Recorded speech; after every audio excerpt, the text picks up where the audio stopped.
PM यानी कि costing ये एक ऐसा एरिया है जो कि हर एक की रियल लाइफ में यूज होता है, चाहे आप प्रोफेशनल हैं या नहीं है। कॉस्टिंग में भी एक टॉपिक एरिया ऐसा आता है जिसका नेम है बजटिंग, जो कि चाहे आप बात करें कंट्री लेवल की या हो किसी ऑर्गेनाइजेशन लेवल की, क्योंकि बजट के बेस पे ही ऑर्गेनाइजेशन अपनी की प्लानिंग एक्टिविटीज करती है। डियर एससीए कैंडिडेट्स, कैसे हैं आप सब लोग? मैं हूं पलक राणा एंड आज मैं लेके आई हूं आप सबके लिए बहुत ही इंटरेस्टिंग टॉपिक एरिया जिसका नेम है टाइप्स ऑफ बजट। तो देखो, पीएम यानी कि कॉस्टिंग ये एक ऐसा एरिया है जो कि हर एक की रियल लाइफ में यूज होता है, चाहे आप प्रोफेशनल हैं या नहीं है।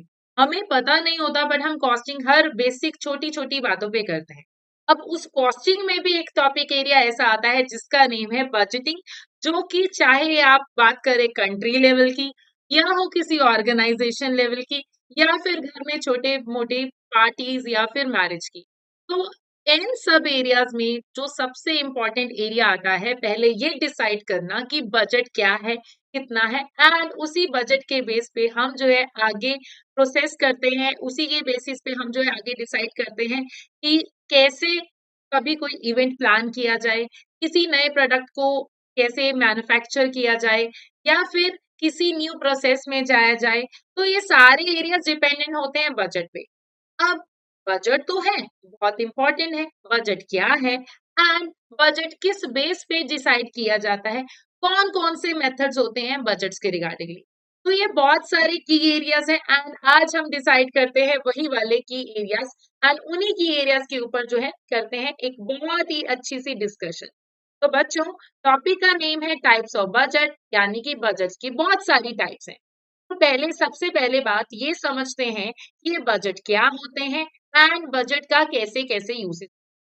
इस सबसे पहले मैं आपको ये बताना चाहूंगी कि बजट है क्या। वैसे तो ये बात आप सबको पता होगी कि कभी भी हमने कोई भी लाइक फाइनेंशियल रिलेटेड डिसीजन लेना है तो उस फाइनेंशियल डिसीजन में हम प्री प्लानिंग करके चलते हैं। दैट मीन्स एक स्टैंडर्ड सेट करते हैं कि मेरा आने वाले टाइम पीरियड में ये प्रोजेक्ट को लेके इतना खर्चा आने वाला है। मे भी हम इनकम का भी बनाते हैं, तो ये जरूरी नहीं है बजट सिर्फ और सिर्फ एक्सपेंडिचर का है।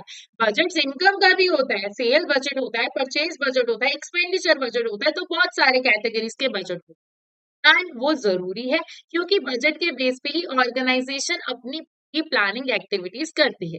तो आप समझते हैं कि कौन कौन सी प्लानिंग एक्टिविटीज करती है ऑर्गेनाइजेशन एंड वो कौन कौन से टाइप्स ऑफ बजट होते हैं। देखो, एक तो होता है हमारा फिक्स्ड बजट, बहुत ही प्यारा बजट है फिक्स्ड बजट। फिक्स्ड बजट में क्या होता है?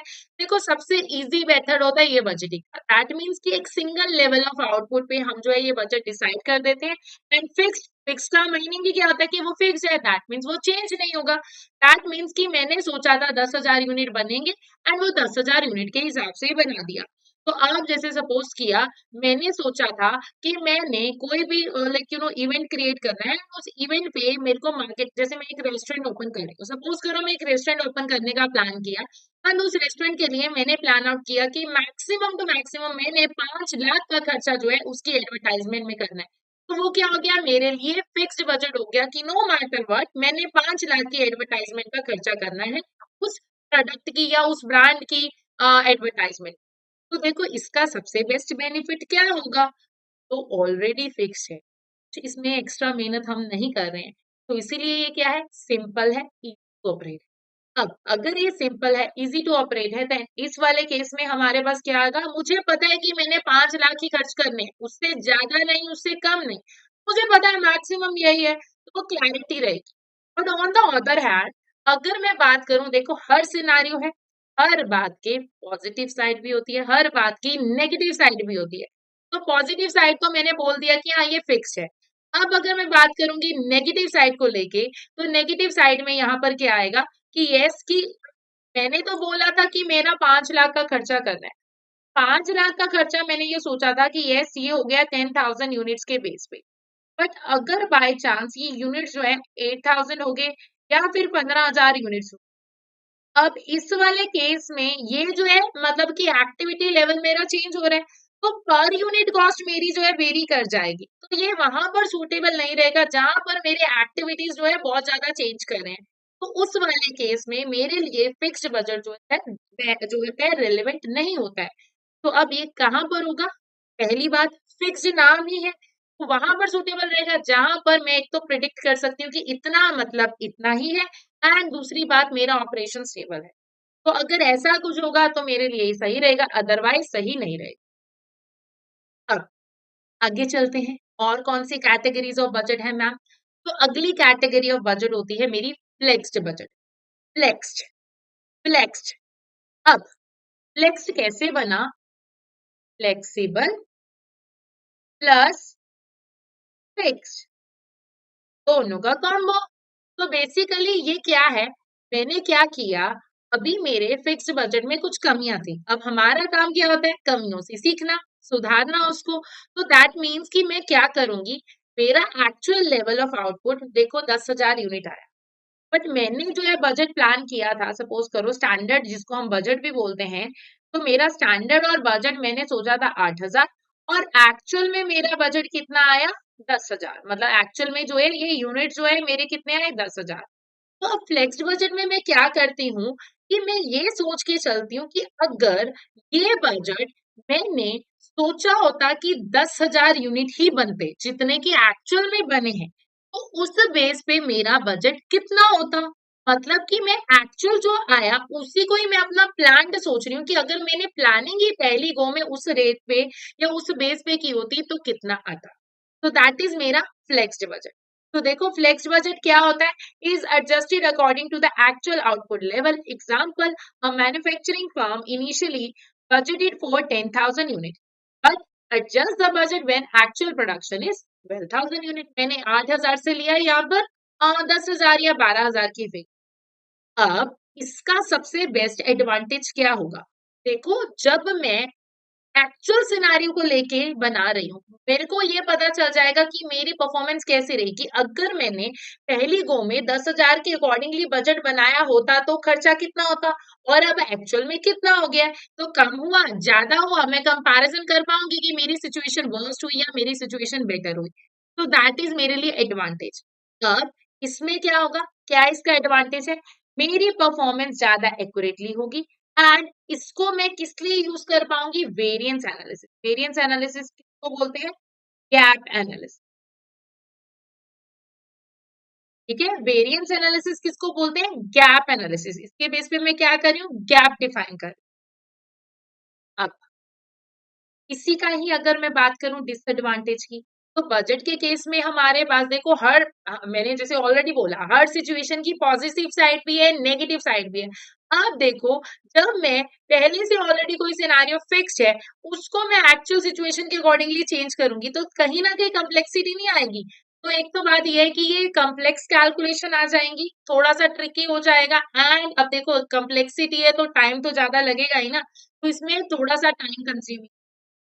अब ये कहाँ पर आएगा, जब मुझे ज्यादा डिटेल देखना पड़ता है कि इसकी मेरी परफॉर्मेंस किस बेस पे कितनी कम ज्यादा हो रही है, तो वहां पर मेरा फ्लेक्स्ड बजट सूटेबल है। कौन सा बजट, फ्लेक्स्ड बजट वहां पर सूटेबल है।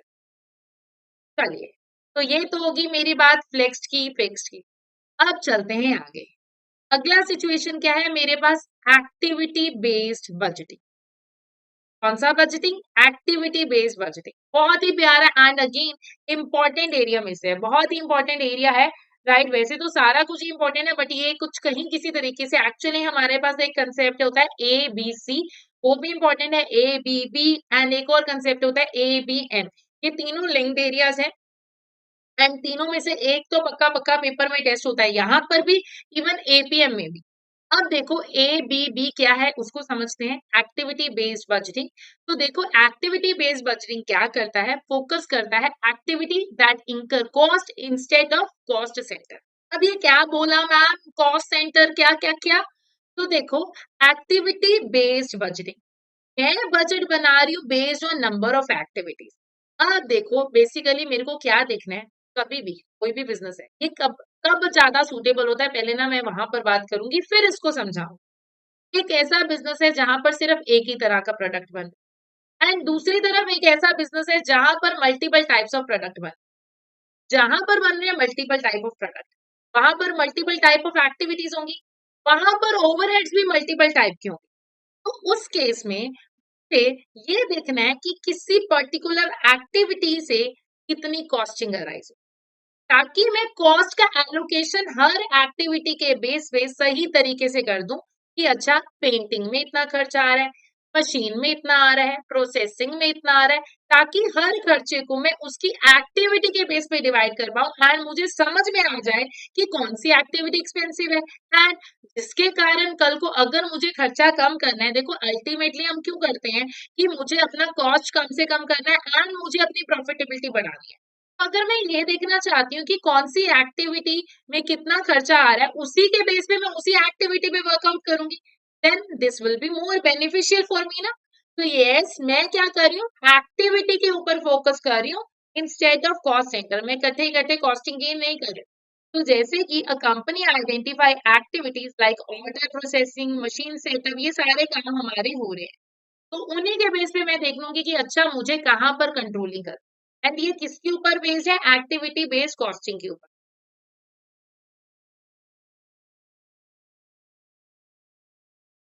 नाउ अब इसके ऊपर लाइक हर सिनेरियो का एडवांटेज, तो देखो यहाँ पर हर एक्टिविटी के बेस पे मैं चल रही हूँ, तो इसीलिए मेरे पास कॉस्टिंग इन्फॉर्मेशन होगी, ज्यादा बेटर आएगी, ज्यादा एक्यूरेट आएगी।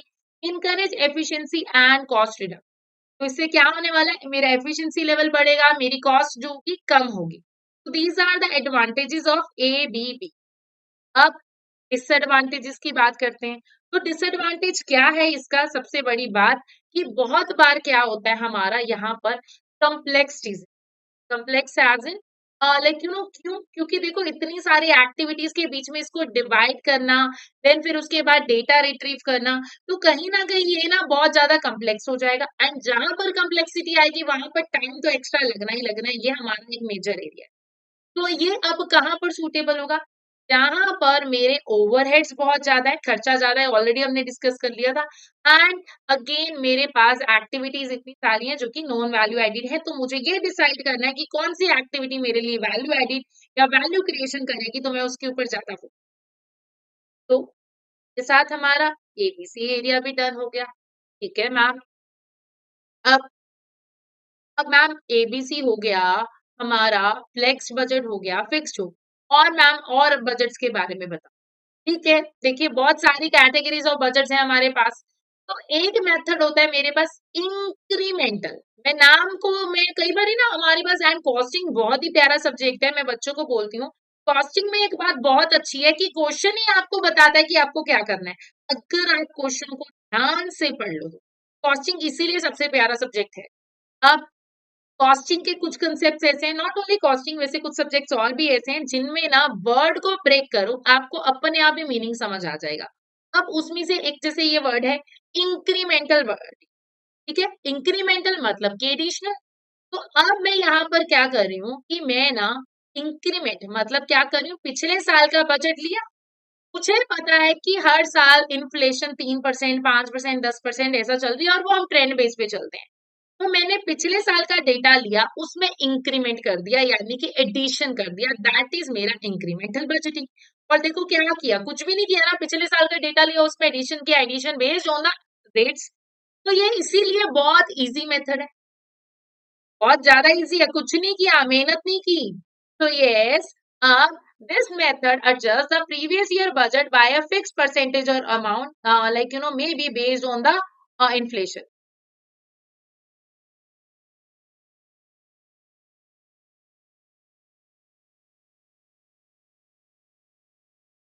ठीक है, तो ये क्या हो गया हमारा इंक्रीमेंटल बजटिंग। अब यहाँ पर मैं अगर बात कर रही हूँ तो क्या आएगा एग्जाम्पल्स में, रिसर्च एंड डेवलपमेंट का खर्चा। सपोज करो मुझे पता है पिछले साल 5 करोड़ का था, 1 करोड़ का था, 2 करोड़ का था, वट एवर इट वॉज, उसमें मैंने एडिशन, दैट इज मेरा इंक्रीमेंटल बजटिंग। अब एडवांटेजेस क्या है, देखो सबसे बड़ी बात, कोई एक्स्ट्रा मेहनत नहीं कर रहे, इजी टू प्रिपेयर है। कब सूटेबल रहेगा, most important, stable and consistent condition. जब मेरा इन्वायरमेंट स्टेबल है तब मैं इसको चलाऊंगी, जब मेरा इन्वायरमेंट स्टेबल नहीं है तब मैं इसको नहीं। अब डिसएडवांटेज क्या है, देखो कहीं ना कहीं इससे क्या आ जाती है, इनएफिशिएंसीज आ जाती हैं। क्या आती है, इनएफिशिएंसीज। क्यों आती है, क्योंकि मैंने पिछला लिया, उसमें एडिशन कर दिया, एंड पिछला लिया एडिशन किया, हो सकता है कि पिछले में ही प्रॉब्लम थी, मैंने उसमें कुछ मेहनत नहीं की, कुछ भी चेंज नहीं किया, तो गलत हो जाएगा। मे बी मैंने रेट गलत पिक किया, राइट। अब तो पुराने में एरर्स हैं, यहीं पे वो आगे आगे फॉरवर्ड। तो यस, ये भी कहाँ पर सुटेबल रहने वाला है मैम, जहां पर पास्ट का डेटा, सबसे बड़ी बात ट्रस्टवर्दी है। क्यों? क्योंकि हम किसके ऊपर बेस्ड हैं, पास्ट के डेटा के ऊपर बेस्ड है यहाँ पर। तो पास्ट डेटा यानी कि हिस्टोरिकल डेटा रिलायबल है, एंड इन्वायरमेंट मेरा क्या है, जो है स्टेबल है। अगर मेरा इन्वायरमेंट फ्लक्चुएटिंग होगा, वहां पर ये सूटेबल नहीं रहेगा। तो फिर मैम इन्वायरमेंट सूटेबल नहीं है, तो इंक्रीमेंटल बजटिंग सूटेबल नहीं रहेगा। तो मैम उस वाले केस में क्या करेंगे, जहां पर मेरा इन्वायरमेंट चेंज हो रहा है। कोई बात नहीं बच्चों, उसके लिए भी हमारे पास सोल्यूशन है। आपके पास हर चीज का सोल्यूशन है, निकालने की तो कोशिश कीजिए। तो देखिए रोलिंग बजट आ जाता है उस केस में हमारे पास। रोलिंग बजट क्या है मैम, तो देखो बेसिकली रोलिंग बजट क्या है, एक ऐसा रोल ओवर हम कहते हैं ना, आगे आगे आगे आगे बढ़ते हैं ना, ये भी क्या है, आगे आगे बढ़ता रहता है रोलिंग बजट। तो बेसिकली क्या है, this budget continuously updated budget where a new period is added as the current period end. तो एक पीरियड खत्म हुआ, साथ के साथ एक और नया पीरियड जो है स्टार्ट हो गया। अब ये कैसे होगा, एक एग्जांपल देते हैं। ये मेरे पास पूरा साल है, ये मेरे पास 1 जन है, राइट, एंड यहाँ पर मेरे पास क्या है, 31 दिसंबर। ये मेरे पास साल हो गया। यहाँ पर मैं क्या कर रही हूँ, एड ऑन। सपोज करो यहाँ पर मेरे पास आ गया 31 मार्च, एक क्वार्टर खत्म हुआ, राइट, Q1 जो है यहाँ पर खत्म हुआ। अब मैं इस डेट में ना चेक करूंगी कि मेरे को फर्स्ट क्वार्टर में मेरी एक्चुअल परफॉर्मेंस कैसी रही, क्या पोजीशन रहा, क्या दिक्कतें आई, क्या बजट बना, जो भी है हमने चेक किया। फिर अब यहाँ 1 अप्रैल से, राइट, 1 अप्रैल से मैं अगली, राइट, 1 अप्रैल से लेके 31 मार्च का फिर से इस बेस पे, लाइक इसके बेस पे जो कि हमारा एक्चुअल में हुआ, राइट, उसके बेस पे फिर से एक पूरे साल का बजट प्रिपेयर करूंगी, राइट। क्या करूंगी, इस वाले टाइम पीरियड का एक और बजट जो है प्रिपेयर करूंगी, 1 अप्रैल टू 31 मार्च। ठीक है, ये पूरा बजट मैं एक और करूंगी। ऐसे ही फिर यहाँ पर मैं चेक करूंगी, 30 जून आ गया। अब यहाँ पर इस जून से लेके अगली जो है लाइक 1 जुलाई तक, तो ऐसे ही मेरा बजट जो है चलता रहेगा। एंड ये क्या होता रहेगा, रोल ओवर होता रहेगा। क्या हो रहा है, बजट रोल ओवर हो रहा है। तो ये कहाँ पर होगा, जैसे कि a firm prepare a 12 month budget for every quarter extended it by 3 months each. तो ये कहाँ पर होता है, जहां पर मेरा एनवायरनमेंट बहुत ज्यादा चेंज हो रहा है, मुझे एक्यूरेसी चाहिए, वहां पर ये सूटेबल बैठता है। फायदे क्या है, देखो सबसे बड़ी बात ये कि मैं हर क्वार्टर में चेक कर रही हूँ, तो मेरे पास रिव्यू होता रहेगा, प्लानिंग होती रहेगी, and then keep the budget relevant. से मेरा बजट काम का रहता है, क्योंकि चेंजेस होती रहती है। एंड डिसएडवांटेज देखो, इतनी ज्यादा मेहनत कर रहे हैं एंड इतना ज्यादा अपडेशन कर रहे हैं, तो वो टाइम कंज्यूमिंग तो लगेगा, रिसोर्सेज भी लगेंगे। तो दैट्स वाई ये कहीं ना कहीं लाइक इसका डिसएडवांटेज है कि टाइम बहुत लगता है, रिसोर्सेज लगते हैं, तो इसी के कारण ये कहीं ना कहीं कॉस्टली भी बढ़ जाता है। अब कहाँ पर सूटेबल रहेगा, जहां पर फास्ट चेंजिंग है, डायनेमिक इन्वायरमेंट है, वहां पर ये जो है सूटेबल रहता है, अदरवाइज ये सूटेबल नहीं रहता। ओके मैम, ये तो हमें समझ में आ गया, ये कहाँ पर सूटेबल रहता है। अच्छा मैम, सिर्फ इतना ही थे? नो, बिल्कुल भी नहीं, ये सारे तो आपने पढ़ लिए। अब एक और मेथड हमारे पास आता है, जीरो बेस बजटिंग। नाम से पता चल रहा है जीरो बेस, मतलब स्टार्टिंग जीरो से स्टार्ट, हर बार new, every time new budget.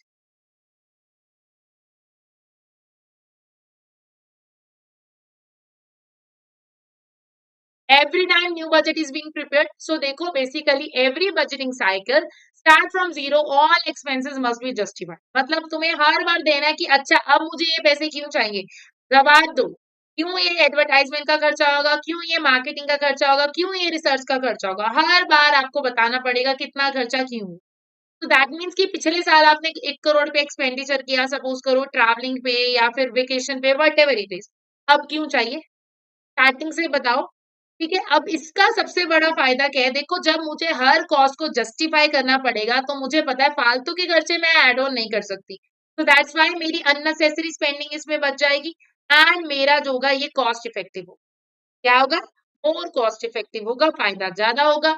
But at the same time इसका डिसएडवांटेज देखो तो ये ज्यादा डिटेल्ड है, इसमें टाइम ज्यादा लगेगा क्योंकि हर बार आपको जीरो से स्टार्ट करना है। एंड अगेन आप जो है कई बारी ना लाइक हर बार जीरो से स्टार्ट करते हो तो यानी कि आप शॉर्ट टर्म बेस चल रहे हो, तो आप ना लॉन्ग टर्म बेनिफिट देखना छोड़ दोगे। एंड कहीं ना कहीं देखो शॉर्ट टर्म भी जरूरी है, लॉन्ग टर्म भी जरूरी है, दोनों तरह के बेनिफिट्स हमारे लिए जरूरी होते हैं। अब कहाँ पर ये सूटेबल रहेगा मैम? जहां पर देखो मुझे जरूरत है कि हर बार खर्चे, कई बार मुझे लग रहा है मुझे टाइट कंट्रोल करना है खर्चों पे, कि मेरे खर्चे हो कहाँ रहे हैं, किस बेस पे हो रहे हैं, तो वहां पर मेरे लिए ये ज्यादा सूटेबल।